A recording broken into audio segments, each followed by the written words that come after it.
Alors, tout d'abord, intelligence artificielle, ce qu'on appelle IA, c'est des algorithmes qui présentent un comportement considéré comme intelligent. C'est-à-dire que quand vous êtes un être humain et que vous travaillez avec une IA, vous avez une réelle impression qu'un qu'un cerveau humain, qu'il soit, quel que soit son âge, parfois on a l'impression que c'est un gamin de 5 ans qui répond, mais que c'est une vraie intelligence qui vous répond. Et c'est ce sentiment d'algorithme, en fait, qu'on appelle intelligence artificielle. On est très loin d'une intelligence humaine aujourd'hui.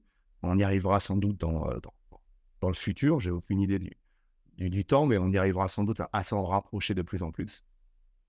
Ensuite vient ce qu'on appelle le machine learning, c'est-à-dire que là, vous allez faire apprendre en fait à des algorithmes vos propres patterns, vos propres modèles. Donc l'algorithme va détecter des modèles et les utiliser pour faire de la prédiction et de la prise de décision. Et aujourd'hui, c'est la manière dont on a entraîné ChatGPT, Llama, Mistral et toutes les IA que l'on a. C'est qu'ils ont mis des mois et énormément de données à faire du machine learning, qui permet en fait à l'algorithme de se dire bah, j'ai tellement l'habitude d'avoir appris que 1 plus 1 est égal à 2, et maintenant, dès que vous me posez la question 1 plus 1, je sais que la réponse est 2.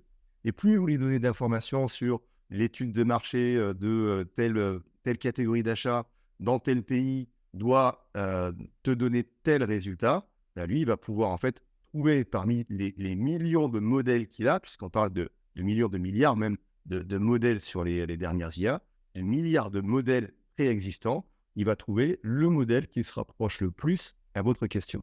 Et ça, c'est donc ce qu'on appelle le machine learning. Ensuite, on a le traitement du langage naturel. C'est ce qui a, ces derniers mois, démocratisé l'intelligence artificielle. C'est le fameux ChatGPT. C'est cette capacité à discuter avec une IA de manière naturelle, en lui parlant ou bien en écrivant du texte.